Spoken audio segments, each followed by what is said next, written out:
कैसे हैं आप सभी? आई होप फूंदा होंगे।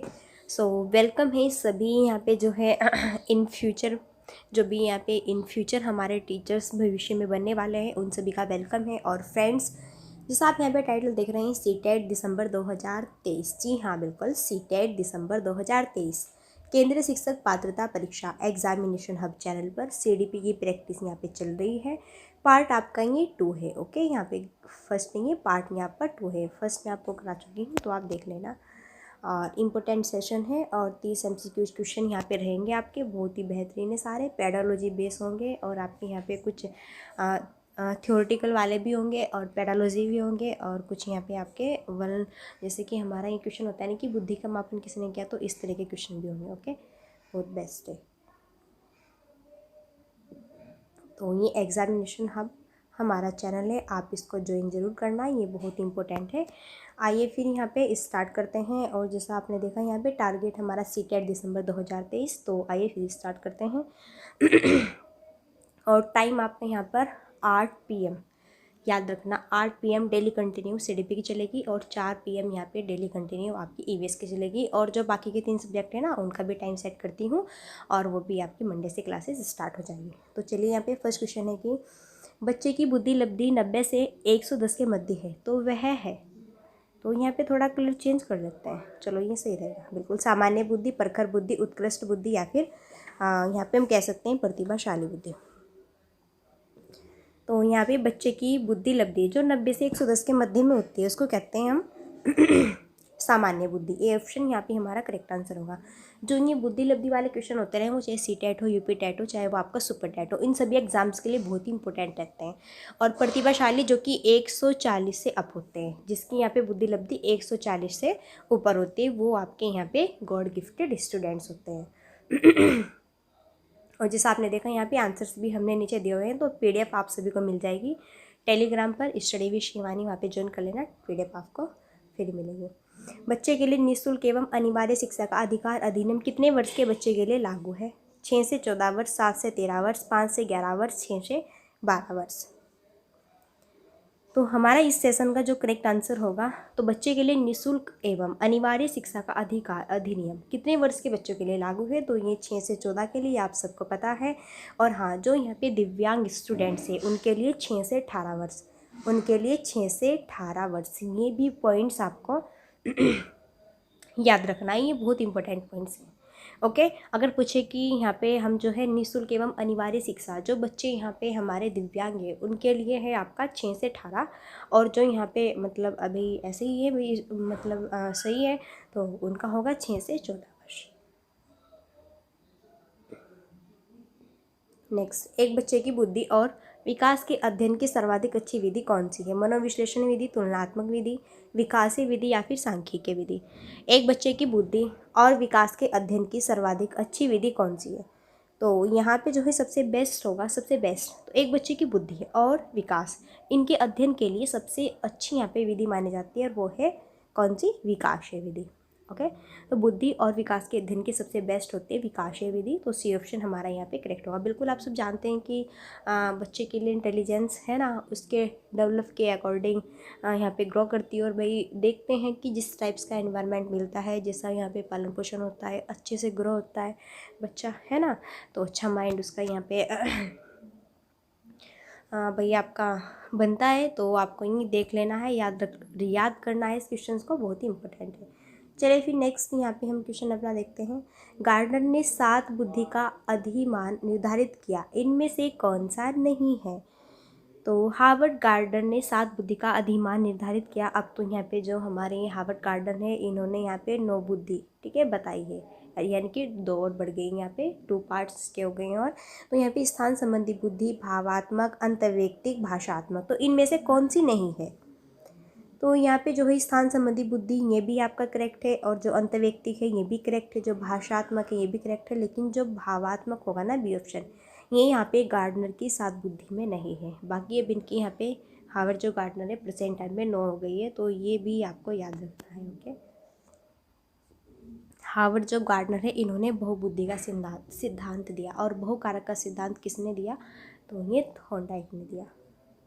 चलिए फिर नेक्स्ट, यदि एक बच्चे की मानसिक आयु 5 वर्ष तथा वास्तविक आयु 4 वर्ष है, उस बच्चे की बुद्धि लब्धि होगी 125 होगी, 80 होगी, 120 होगी या फिर 100 होगी। तो अभी फिर से आपको यहाँ पे बुद्धि लब्धि वाला क्वेश्चन आ गया है आपके सामने। कैसे निकालते हैं, सबसे ऊपर यहाँ पे आपकी मानसिक आयु है ना, फिर नीचे यहाँ पे पहले तो आपकी मानसिक आयु, फिर नीचे यहाँ पे आपकी वास्तविक आयु जो होती है ना, और फिर यहाँ पे मल्टीप्लाई 100 कर देते हैं। तो यहाँ पे 5 और नीचे 4 कर दो, यहाँ पे तो ऊपर 5 है और नीचे 4 है, और मल्टीप्लाई 100 कर दो, और बस इसको कट कर लीजिए और फिर जो भी यहाँ पे आपका कटफट करके निकलेगा। तो बताइए भाई कैसे कैसे होगा। हाँ सिंपल है, यहाँ से 4 दूनी 8, 2 20 हो गया और 20 पंजे, तो भाई यहाँ पे हमारा जो करेक्ट आंसर बनेगा 125। ओके, तो ये ऑप्शन करेक्ट आंसर होगा, इतना तो आपको आता ही होगा। चलिए फिर नेक्स्ट, ये क्वेश्चन बहुत इंपॉर्टेंट था। और हाँ मैं आपको बता दूँ, सीटेट नोट्स PDF हिंदी में आपको बिल्कुल फ्री मिलेगी, तो आप यहाँ पे बेचिंतित रहिए और पढ़ते रहिए, है ना। चलिए फिर नेक्स्ट है मनोविज्ञान शिक्षा का आधारभूत विज्ञान है, यह किसने कहा है? BN झा ने, स्कार्फ R ने, डेविस ने या फिर वुडवर्थ ने। मनोविज्ञान जो है शिक्षा का आधारभूत विज्ञान है, तो यह किसने कहा है कथन है। इस टाइप्स के क्वेश्चन बहुत पूछे जाते हैं, बहुत ज़्यादा पूछे जाते हैं। तो ये यहाँ पे आपका स्किनर होगा, है ना, ये क्या होगा? स्किनर होगा। ये टाइपिंग थोड़ा मिस्टेक हो गई। तो मनोविज्ञान शिक्षा का आधारभूत विज्ञान है, ये यहाँ पे जो स्टेटमेंट है स्किनर का, और देखो आपका आंसर भी सही बिल्कुल दिख रहा है। नेक्स्ट है हिंदी अक्षरों को बालक की आयु में पहचानने लगते हैं, 3 में, 4 में, 5 में या फिर 6 में। तो हिंदी जो अक्षर होते हैं बालक की आयु में पहचानने लगते हैं, वो यहाँ पे कितने साल के होकर पहचानने लगते हैं हिंदी अक्षरों को। तो यहाँ पे मिनिमम 5 होगा, तो C ऑप्शन हमारा करेक्ट आंसर बनेगा। ओके, चलिए फिर नेक्स्ट। अच्छा, जो एलेक्सिया है ये क्या होता है? ये पढ़ने की अक्षमता, लिखने की क्षमता, सीखने की क्षमता, फिर सुनने की क्षमता। जो पढ़ने की अक्षमता होता है आपका एलेक्सिया, है ना, पढ़ने की अक्षमता, इसमें आपका डिसलेक्सिया भी होता है और एलेक्सिया भी होता है। तो यहाँ पे ए ही बनेगा। डिसलेक्सिया अगर पूछे तो भी पढ़ने की होगा, अगर एलेक्सिया पूछे तो भी पढ़ने में आएगा। लिखने में क्या होता है? यहाँ पे डिस्ग्राफिया होता है ना। चलिए फिर नेक्स्ट यहाँ पे हम क्वेश्चन देखते हैं, जैसा आप देख रहे हैं आंसर भी हमारा करेक्ट है। प्याजे की औपचारिक संक्रियात्मक अवस्था किस आयु अवधि तक मानी जाती है? 0 से 2, 2 से 7, 7 से 11, 11 से 15। तो प्याजे के अकॉर्डिंग बता रहे हैं। प्याजे ने सबसे पहले तो कितनी अवस्थाएं दी? 4 अवस्था।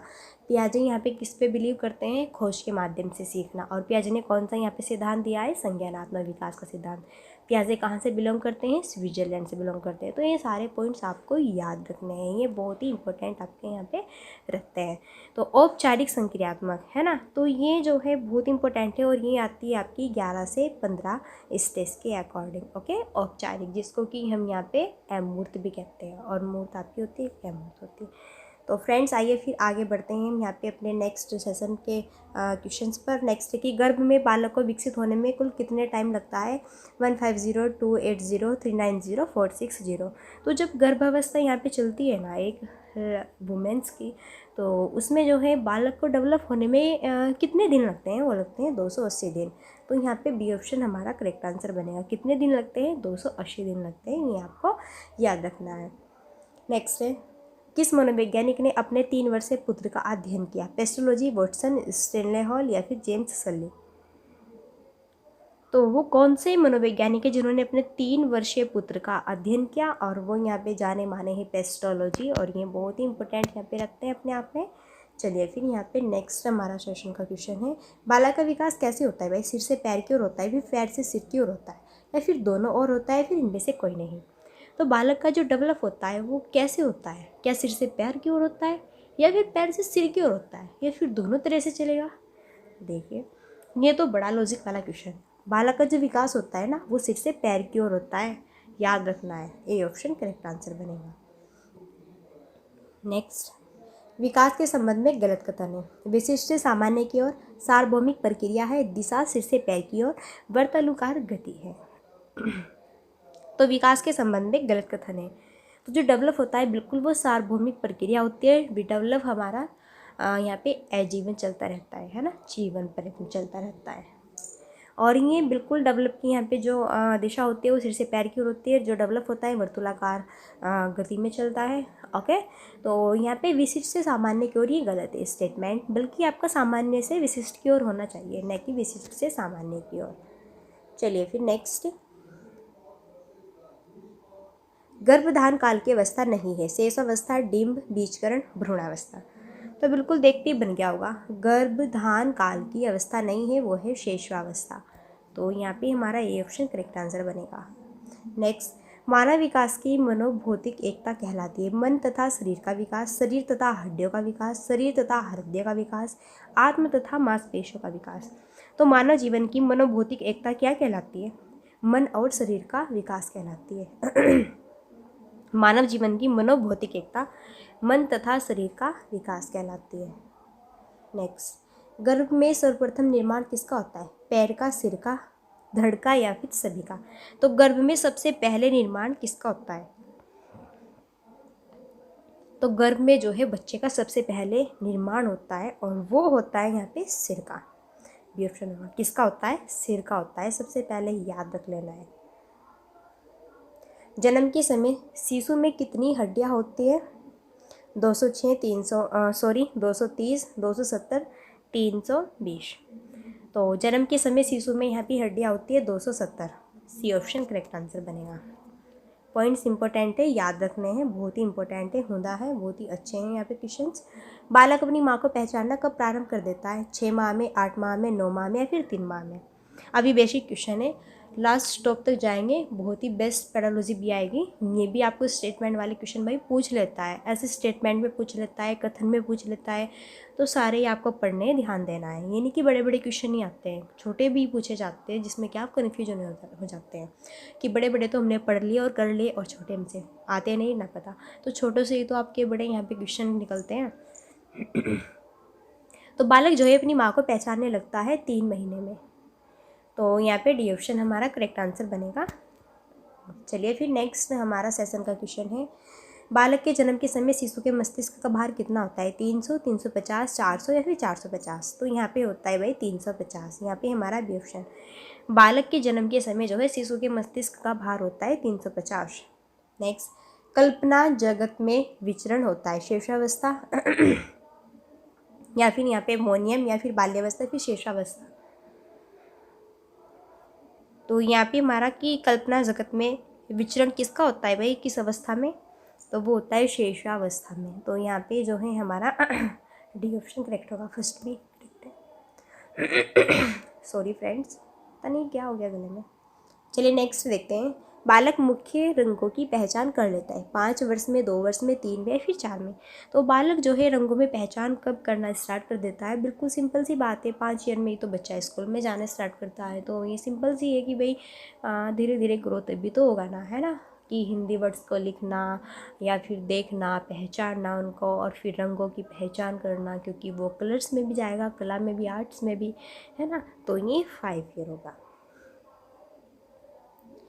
छोटे छोटे वाक्य को बोलना तथा 3 पहियों की साइकिल चलाना, यह कार्य किस अवस्था में होता है? शेषावस्था, बाल्यावस्था, किशोरावस्था, प्रौढ़ावस्था? छोटे छोटे वाक्यों को बोलना तथा 3 पहियों की साइकिल चलाना, यह कार्य किस अवस्था में होता है? तो ये होता है शेषावस्था। छोटे छोटे वाक्यों को बोलना तथा 3 पहियों की साइकिल चलाना। 3 पहियों की साइकिल समझ गए ना क्या होता है? अपने पैरों से बंदा खुद से ही ओके करता रहता है, तो ये शेषावस्था में होता है, 0 से 2 ईयर में, है ना। कि जैसा कि मतलब छोटे छोटे खिलौने आते हैं, उसमें छोड़ देते हैं बच्चे को, वो ऐसे घूमता रहता है, तो वो आपकी शेषावस्था ही होती है 0 से 2 तक यहाँ पे। नेक्स्ट, निम्न में से किस घटना की ओर बालक सर्वप्रथम आकर्षित होना प्रारंभ करता है? प्रकाश, मोम, ध्वनि या फिर भोजन? तो प्रकाश, मोम, ध्वनि या फिर भोजन? तो सबसे पहले जो है बालक सबसे पहले आकर्षित होना प्रारंभ करता है वो प्रकाश की तरफ। ओके, तो ये ऑप्शन करेक्ट आंसर बनेगा। नेक्स्ट, बालक की यहाँ पे जिज्ञासा को किया जाना चाहिए दमन, शांत, उत्तेजित, सक्रिय? तो भाई बालक की जो जिज्ञासा होती है उसको किया जाना चाहिए शांत। बी ऑप्शन करेक्ट आंसर होगा। उसकी जो भी जिज्ञासा है ना उसको शांत कीजिए भाई, करिए उनकी जो भी यहाँ पे मनोकामनाएं। ओके, छोटे बच्चे बहुत वो होते हैं ना, जो ठान लिया। भारत में बाल विकास की शुरुआत कब हुई? 1930, 1887, 1889 या फिर 1590 है? तो भारत में बाल विकास की शुरुआत ये होती है आपकी कब? 1930 में। तो ये ऑप्शन बनेगा, बड़ा इंपॉर्टेंट क्वेश्चन है, कब होती है? 1930 में होती है। नेक्स्ट, किशोर अवस्था में सामाजिक विकास पर जिसका प्रभाव नहीं पड़ता है वह निम्न में से कौन सी है? रुचियाँ, आवश्यकता, असुरक्षा, अभिवृत्ति। बिल्कुल देखते ही यहाँ पे बन गया होगा। तो किशोर अवस्था में सामाजिक विकास पर जिसका प्रभाव नहीं पड़ता और वो यहाँ पे है रुचिया का भी, रुचि का भी पड़ता है ना। आवश्यकता, नीड्स तो बहुत सारी होती है, अभिवृत्ति भी बहुत होती है, लेकिन असुरक्षा है ना कि भाई कौन चाहता है कि हमें असुरक्षित रहूँगी, तो थोड़ा ही ना बनेगा यहाँ पे। तो सी ऑप्शन हमारा गलत होगा। और हाँ, ये आप यहाँ पे जो है देख लीजिएगा 1000 आपके यहाँ पे यानी कि 1000 प्लस बाल विकास एवं शिक्षा शास्त्र के क्वेश्चन है ना, और आंसर भी बाल विकास और शिक्षा शास्त्र, हिंदी शिक्षण योग्यता में CTT प्रश्नोत्तरी और CDP हमने यहाँ पे 1000 या फिर यहाँ पे 1200, ठीक है, प्लस क्वेश्चन आपके रहेंगे। और यहाँ पे हम आपको कराते हैं ना ये ऑनलाइन ही, तो ये जो आप पढ़ रहे हैं है ना, तो बहुत बेहतरीन सेशन है, आप देखते रहिएगा। और यहाँ पे 1000 प्लस से ज़्यादा क्वेश्चन आपको कराएंगे, तब तक आपका एग्जाम से नहीं होता, प्रैक्टिस कंटिन्यू चलेगी। किशोर अवस्था में चरित्र निर्माण से जो अवस्था संबंधित है वह निम्न में से है? परंपराओं को धारण करने की अवस्था, आधारहीन आत्मचेतना अवस्था, आधारयुक्त आत्मचेतना अवस्था, स्व केंद्रित अवस्था। भाई यहाँ पे जो करेक्ट आंसर होगा वो होगा यहाँ पे हमारा आधारहीन आत्मचेतना अवस्था, बी ऑप्शन। तो किशोर अवस्था में चरित्र निर्माण से जो अवस्था संबंधित है वह इनमें से है आधारहीन आत्मचेतना अवस्था। विकास व्यक्ति में नवीन विशेषताएं और योग्यता प्रस्फुटित करता है, यह कथन है हरलॉग, जेम्स ड्रेवन, मैकडूगल और यहाँ पे मुंडो। तो जब भी नवीन विशेषताएं और योग्यताएं प्रस्फुटित करता है तो बात यहाँ पे आती है किसकी? हरलॉग की। तो ये आपको याद रख लेना है, ओके, ये स्टेटमेंट आपको याद रखना है, ए ऑप्शन करेक्ट होगा। और नेक्स्ट है किशोर अवस्था एक नया जन्म है, इसमें उच्चतर और श्रेष्ठतर मानव विशेषताओं का जन्म होता है। कथन किसका है? जॉन एंड सिम्पसन, गेशन, स्टैनली हॉल या फिर गेटफ्रे। तो यहाँ किशोर अवस्था एक नया जन्म है, इसमें उच्चतर और श्रेष्ठतर मानव विशेषताओं का जन्म होता है। ये कथन है जॉन एंड सिम्पसन का, सॉरी यहाँ पे होगा स्टैनली हॉल का। सी ऑप्शन जो है ना वो करेक्ट आंसर बनेगा, स्टैनली हॉल होगा। नेक्स्ट, किशोर अवस्था आदर्शों की अवस्था है, सिद्धांतों के निर्माण की अवस्था है, साथ ही जीवन का सामान्य समायोजन है। ये परिभाषा देने वाले कौन है? हेडो रिपोर्ट, जीन प्याजे, फ्रेडरिक ट्रेसी या फिर ELP। किशोर अवस्था आदर्शों की अवस्था है, सिद्धांतों के निर्माण की अवस्था है, साथ ही जीवन का सामान्य समायोजन है। ये परिभाषा देने वाले कौन है? तो ये कहते हैं जीन प्याजे, ओके, बी ऑप्शन करेक्ट होगा। ये स्टेटमेंट आपने शायद ही उस टाइम सुना होगा।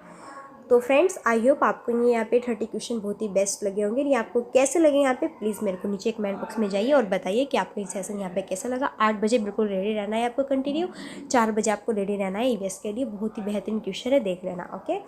तो चलिए फिर वीडियो को लाइक शेयर सब्सक्राइब आप कर सकते हैं, अगर आपके लिए बेस्ट है तो ये आप करना।